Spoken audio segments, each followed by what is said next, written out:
Nací en La Habana, que es una ciudad de mar, y creo que mi vida y mi literatura están muy vinculadas a esa primera experiencia de la cercanía del mar.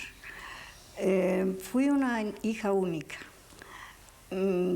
rodeada de gente adulta, de mi padre, mi madre, mi abuela, mis tíos, y sí niños cercanos, no parientes propiamente, no primos, sino amigos, niñas amigas muy cercanas, con las que había una relación cotidiana de juegos frente al mar. Todo transcurría frente al mar, porque nuestras casas estaban muy cerca del mar. Yo me acuerdo que yo patinaba sobre el malecón, sobre el muro del malecón, es decir, que era un poco difícil y peligroso, pero mi padre me llevaba de una mano y yo sentía algo así muy estimulante en esa posibilidad de andar con patines encima de un muro y del otro lado estaban los arrecifes y el mar, ¿no? Desde entonces yo creo que me quedó un gusto muy intenso por el agua, por la humedad, por todo lo que tuviera que ver con lo marino, con la lluvia y con algo como un poco peligroso, porque esa imagen que yo tengo muy remota del patinar en aquel muro, ¿no?, que daba al agua, al océano, creo que de alguna manera ha marcado a mi vida, ¿no? Bueno, esta primera infancia fue feliz, yo te diría que yo tuve una infancia feliz. Como era hija única, era como el centro de la familia, creo que me querían mucho y fui tarde al colegio. Es decir, mi mamá me enseñó a leer y a escribir en mi casa y cuando fui a la escuela entré ya en segundo año de primaria. Y haber vivido, creo, la infancia, la primera infancia y la adolescencia en esa ciudad fue muy importante porque me hizo sentirme como en armonía con el entorno que me rodeaba, que era un entorno de belleza y de exuberancia de luz, de exuberancia en la gente, que es muy expansiva. No fue aquella infancia una infancia encerrada, sino una infancia como abierta hacia estos estímulos del exterior. Yo creo que desde que tenía yo 12 o 13 años empecé a pensar que me gustaría escribir. Y empecé a llevar un diario, que fue mi primera experiencia con la escritura. Que por supuesto no sé dónde está, lo perdí, en fin, ni sé qué decía en aquella época, qué impresiones podía yo registrar, pero empecé a hacer eso desde muy chica, ¿no? Y luego escribí unos cuentos horribles, así como a los 15 o 16 años, muy, muy malos. Pero me parece a mí que siempre supe que yo quería escribir, que esa era como mi vocación, que en algún momento se iba a madurar. También estuve en Francia, me gané una beca de la Alianza Francesa que estaba en La Habana y me fui a estudiar a París. Y estudié literatura francesa contemporánea en la Sorbona.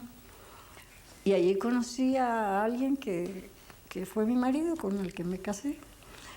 Y bueno, todavía en esa etapa mi única experiencia con la escritura había sido todo esto que te digo, muy rudimentario y muy primitivo de mis años de fines de la infancia y principios de la adolescencia. ¿Qué hacemos con los pobres? Julieta Campos recoge esta pregunta formulada hace un siglo y medio por Ignacio Ramírez el Nigromante para advertirnos que sigue siendo la más lacerante pregunta nacional, la miseria de millones de mexicanos. ¿Cómo incorporar la segunda nación de la pobreza a la primera nación del progreso? Julieta Campos, novelista, analista, animadora cultural, durante la gubernatura en Tabasco de su esposo Enrique González Pedrero, fundó un laboratorio de teatro campesino e indígena. También ha sido presidenta del PEN Club en México y dirigió la revista de la Universidad de México. Entre las diversas distinciones que ha recibido se encuentra el Premio Javier Villaurrutia. Julieta Campos, háblanos de ese laboratorio de teatro campesino e indígena que fundaste durante la gubernatura en Tabasco de tu esposo Enrique González Pedrero. Bueno, Silvia, el laboratorio fue parte de una experiencia de desarrollo autosustentable e integral de las comunidades indígenas. Es decir, no fue una experiencia solitaria, digamos, pendiente así del vacío, sino que fue algo que creo yo que se pudo hacer en esas dimensiones y con esa intensidad precisamente porque formaba parte de un proyecto amplio de reactivación de la vida de las comunidades rurales.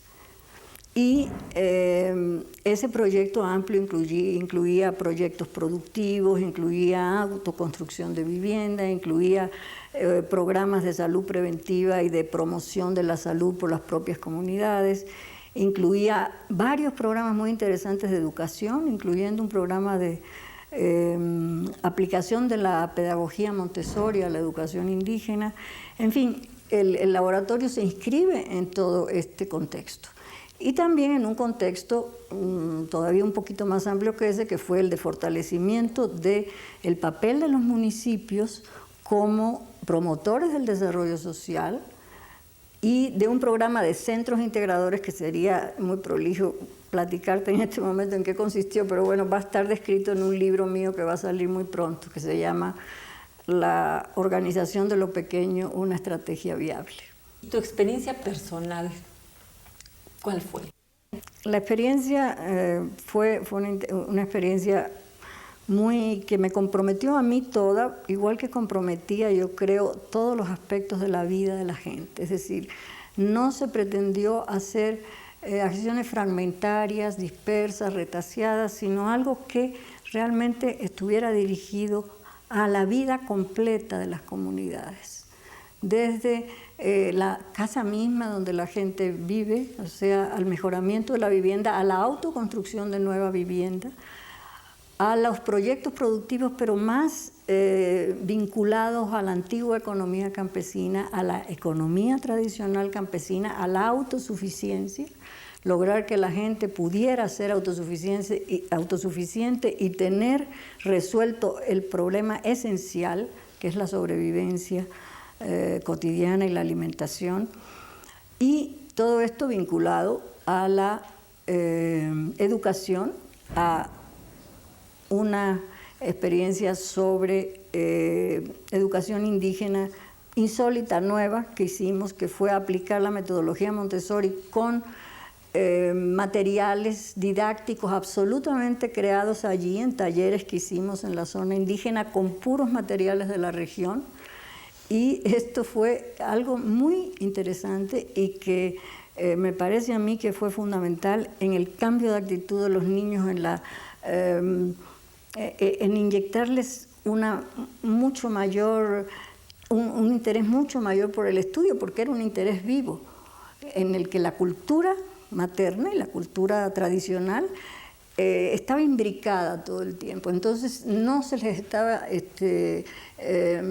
trayendo nada más los conocimientos abstractos, los conceptos abstractos, que es lo que suele ocurrir con la educación escolar formal, sino que se inscribió en la educación dentro de la propia cultura. Bueno, el laboratorio es parte de todo esto, yo creo que se inscribe dentro de todo esto y quizá fue lo más brillante, lo que tuvo más repercusión hacia afuera y fue como el gran catalizador de toda una energía que estaba recorriendo el Estado, que estaba recorriendo toda la región y que en el laboratorio se dio de una manera más intensa quizás todavía. ¿Qué obras de teatro pusieron con este grupo campesino e indígena? La primera obra que se estrenó fue Bodas de Sangre, de García Lorca, que pues es una tragedia campesina, pero lo interesante es que esa tragedia campesina se transformó en una tragedia campesina vista desde una comunidad indígena mexicana. Esto se puso en Oxolotán por primera vez, que es una comunidad de la sierra, limítrofe con Chiapas, de la etnia Zoque, y con algunos chontales de las zonas bajas de Tabasco que también estaban trabajando en la obra. El teatro, Silvia, no era propiamente una compañía de teatro que se haya improvisado, ni era simplemente para poner obritas y entretener un poco a la gente. No, era un proyecto didáctico, era un proyecto educativo muy amplio que llegó a abarcar a 3.000 personas entre niños, adolescentes, jóvenes y adultos en 7 comunidades del estado y en otras aledañas. Con un espacio teatral en cada una de ellas, con toda la escenografía necesaria en cada una de ellas, con una pequeña biblioteca sobre teatro en cada una de ellas y con un programa muy amplio de estudios de teatro que duraba 4 años y en el cual había un intenso trabajo a lo largo de las clases que se impartían generalmente al aire libre, porque no hicimos ningún edificio, sino que se aprovechaban los edificios ejidales, las casas ejidales, y se trabajaba sobre todo al aire libre. El gran espacio abierto fue, yo creo, el gran hallazgo del Laboratorio de Teatro Campesino. Allí se trabajaba, allí se ejercitaba y allí se ponían las obras. Por ejemplo, Bodas de Sangre requería imagínate, un espacio muy amplio para 150 o 160 actores con caballos y con grandes movilizaciones de los caballos y de la gente en el enorme espacio aquel abierto con la selva como ciclorama al fondo que caía desde una montaña. Entonces esto solo se podía lograr en espacios de esa naturaleza. La gente de las comunidades se involucró tanto al trabajo del laboratorio que yo a veces oía a las mujeres con el niñito cargado, el bebé cargado, dándole de comer al bebé y repitiendo los versos de García Lorca que ya se los sabían de memoria. Las gentes de las comunidades. Había gente analfabeta que participó en el laboratorio, inclusive en la creación de obras de teatro. Por ejemplo, La Tragedia del Jaguar, que fue la primera obra creada en el taller dramático que se fundó con el laboratorio, a partir de tradiciones orales de los chontales. Ahí, uno de los 2 creadores de esta obra es un indígena que no sabía leer y escribir y que se aprendía de memoria todos los parlamentos de la obra de García Lorca, donde fue el padre de la novia, que hizo un papel extraordinario, con una fuerza única. Bodas de Sangre fue llevada a España. ¿Cómo la recibieron los españoles? Fue llevada a España y tuvimos un poco una audacia enorme de irla a poner justamente en el pueblo de García Lorca, en Fuente Vaqueros, ¿no? Y yo tenía un poco de miedo, ¿no? Era como ir a llevar camotes a Puebla, porque poner a García Lorca en Granada y en Fuente Vaqueros era algo demasiado atrevido, pero era un espacio hermoso, me acuerdo, rectangular, con un bosquecillo de chopos que lo enmarcaba como si fuera una escenografía hecha precisamente para aquella puesta. La gente se conmovió tanto que se quedó un momento sin poder aplaudir, todo el mundo parado y la gente lloraba y además aplaudió de una manera impresionante después, ¿no? Es decir, hubo una comunicación entre los actores indígenas y el público andaluz del lugar de García Lorca notable. Luego se puso en la Casa de Campo de Madrid y tuvimos una reacción semejante. Ahí estaba Isabel García Lorca, estaba Marsillac ese día, y también fue una respuesta muy conmovedora. Y antes lo habíamos puesto en Nueva York, en otro contexto totalmente distinto, porque nos invitaron, el Festival Latino de Joseph Papp nos invitó a ir a Nueva York y fuimos y lo pusimos allí. Y bueno, con un público diverso, de otra naturaleza, en los Catskills, en estos bosques que están en el upstate de New York, ¿no? Allí se puso.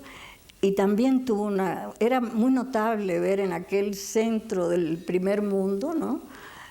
Aquella expresión tan auténtica de nuestro mundo de la pobreza, con esa dignidad y con esa capacidad de intensa de comunicación, qué repercusión tenía en el público. ¿Cuál ha sido el curso de tu laboratorio de teatro? ¿Hasta dónde ha llegado?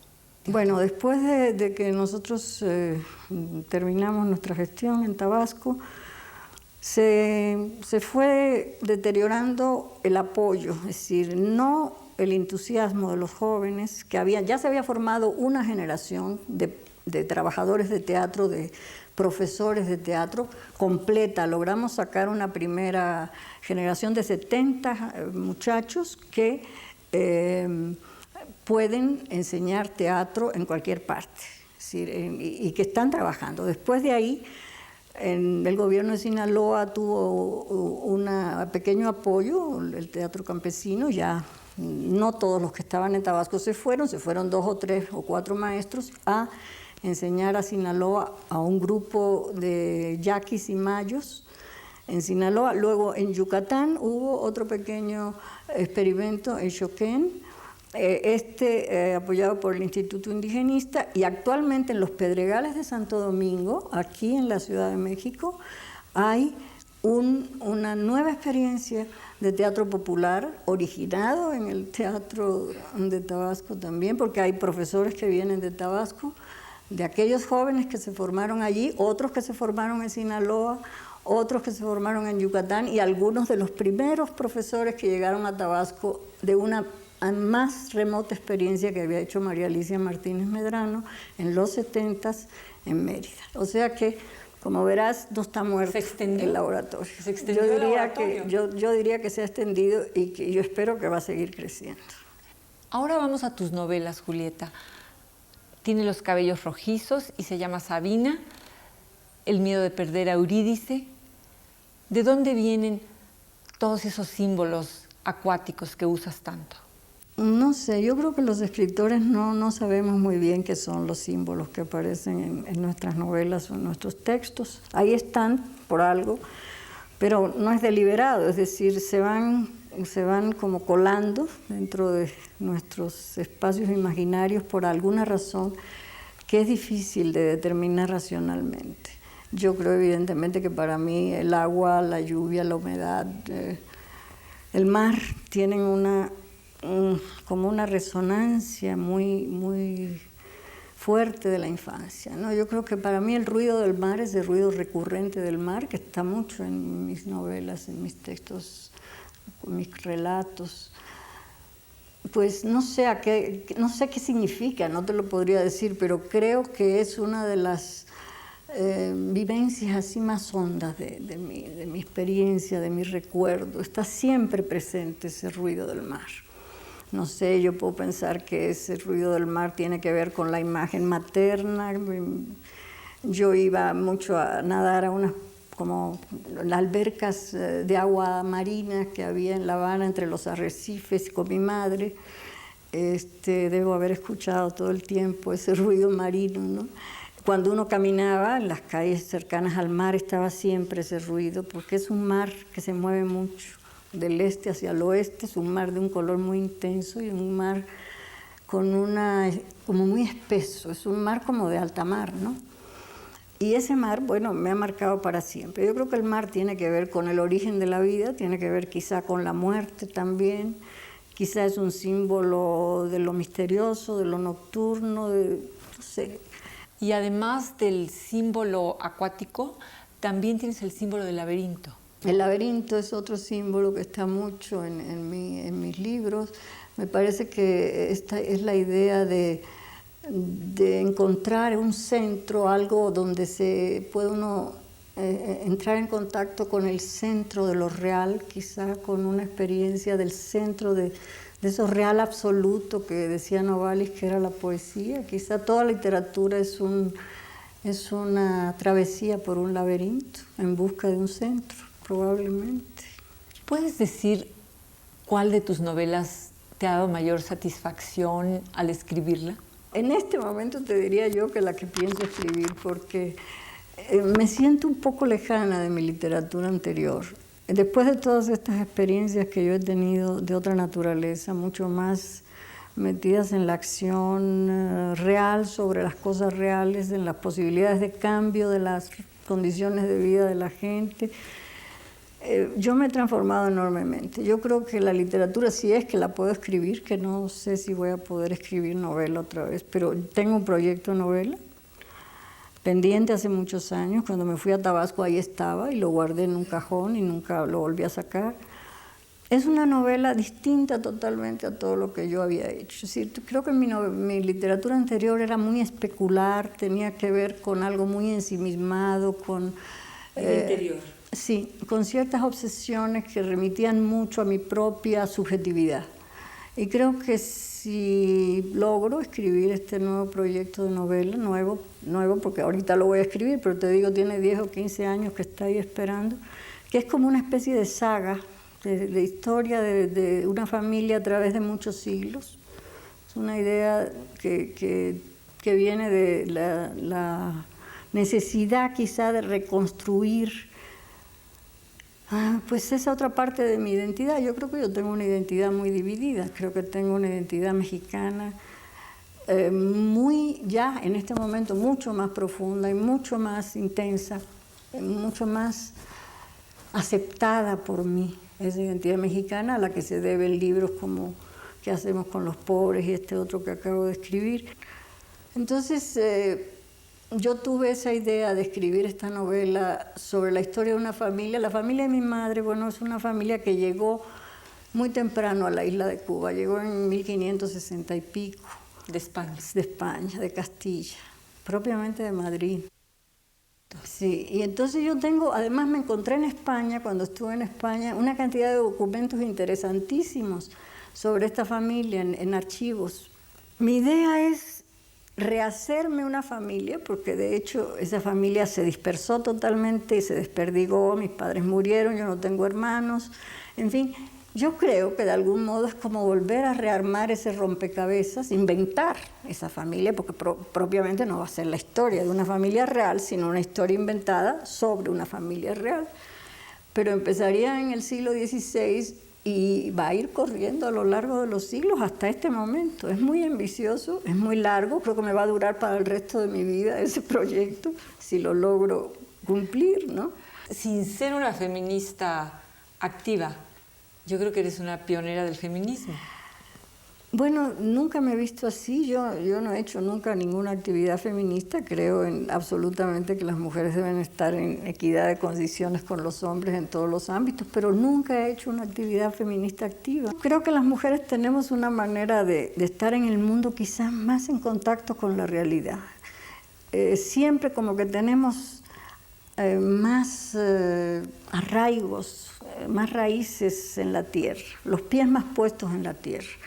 Creo que los hombres se mueven más con ideas abstractas y con deseos de poder. Creo que en los hombres eso es fundamental. Y creo que las mujeres tenemos algo distinto, pero no sé muy bien si esto es cierto o no. Es algo que yo pienso que podría profundizarse por ahí algo. García Márquez dice que los hombres nacieron para empujar cañones, ir a la guerra, luchar, y que las mujeres están hechas para hacer familias.